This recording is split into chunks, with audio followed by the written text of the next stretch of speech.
Welcome back, everybody. Today I've got a brilliant puzzle to share with you guys, and it's actually derived from the Reti study that we already did a video on, so make sure you check that one out before watching this one. Now, even if this situation right here looks basically impossible, it's actually going to end in a draw with all the correct play. But the question is, can you correctly guess all the right moves? Now, at first glance, we could see right away that we've got no chance of promoting this pawn. So, the first move is going to have to be a king move. But where? Now, if you're saying g7, unfortunately, you're on the wrong track. Black is going to move to b6. We're going to move to f7. And after black captures our pawn, we're not going to have any chance to stop their pawn.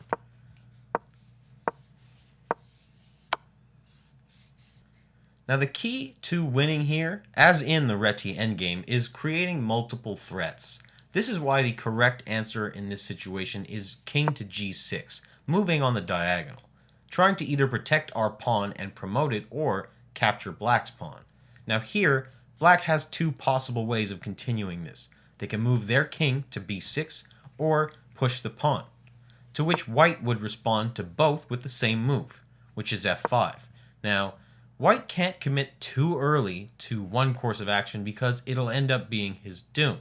By playing f5, he's going to be in time to respond to whatever black is going to play next. Here, black can't move the king to b5, because if he does that, then he's not going to get there in time to stop our pawn from promoting.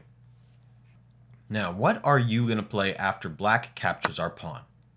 If you're thinking e4, then congratulations, this is literally the only move that's going to save the game for white, because we're going to get there in time to stop the promotion. Okay, but now what if the black king tries to stop us and moves to b5? This doesn't really concern us at all because the black pawn is a rook pawn. And as we know, rook pawns are special. They're much more difficult to promote. If black would have the pawn on the b file, this would be a win for black. We're just going to now continue our diagonal journey with the goal of arriving on the a1 square first. This is the key to securing victory in this puzzle. So if black moves king to b4, we're going to head over to c2. Black moves king to a3, we respond with b1. And now, black has no way of promoting. He can try, but it's going to be useless. So he moves pawn to a4, and we go to a1. And now, at this point, we're just going to shuffle between a1 and b1, no matter what black is going to play. So black plays king to b4, we go to b1. Black plays b3, we go back to a1. Black plays a3, you guessed it, back to b1. Now, if instead of king to b4, black would start and move his pawn, white's plan is going to remain the same. Arrive on that a1 square, and his next move is going to be c2. Now, if pawn to a3 from black, we move to b3 and capture the pawn the next turn. Pretty simple. If black decides to move his king to b4, white could play either b2 or b1. Both are drawing moves here. Now let's see the b2 variation. Black responds with a3, check. We move our king to a2.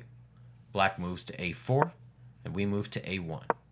Black then moves his king to b3, and white is just going to start shuffling that king once again. Trying to move his king along with the pawn would lead to the same result for black.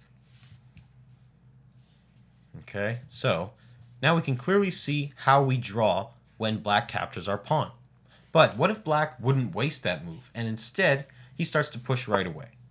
Would white still continue to move on that diagonal? If you would have said yes, sadly, you're mistaken. If white would go to e4, we see that our king is not going to get there in time to stop black from promoting, because he didn't waste a move when he took our pawn. Instead, in this position, the winning move is king to e5. Now remember what I said, white really has to create multiple threats here, and by moving to e5, white keeps both defensive resources open. He can choose to go after the black pawn, or he can still defend his own. White's next move would be in response to whatever black plays. If black decides to capture, then it's pretty obvious that we need to go and capture the pawn. Once more, we would use the diagonal to reach the promotion square first. We saw that pushing the pawn wouldn't be enough for black to win the game, so he would have to try and use his king to escort that pawn, and would play king to b5, and we move to c3.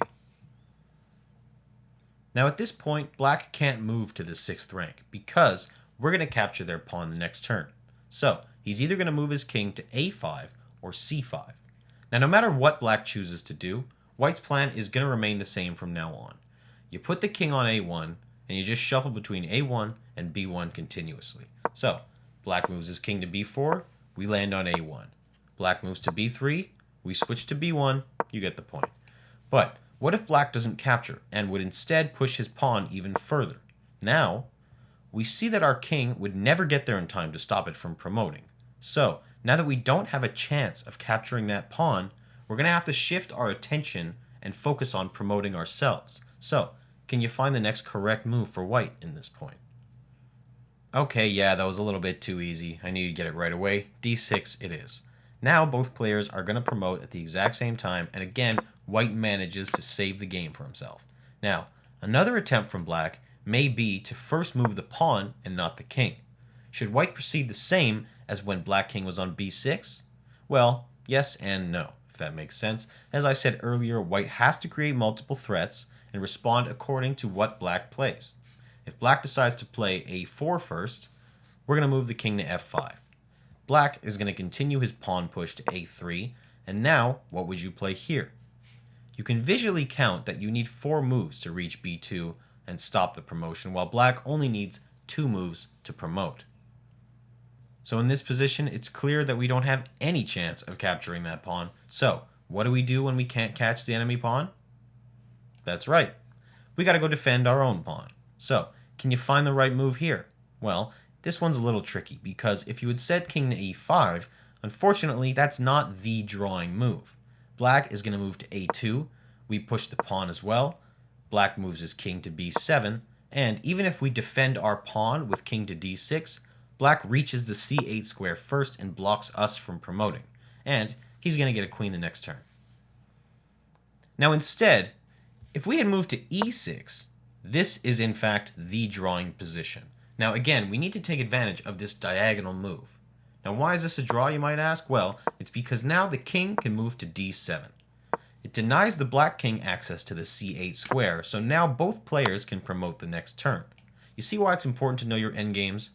Now be honest, when you first saw this position, you also thought it was impossible to draw, didn't you? Remember, even if the position looks easy and it looks to be dominated by one side, there is always deeper levels of complexity beneath the surface in chess. Remember to always think about that the next time you play. Have a good one.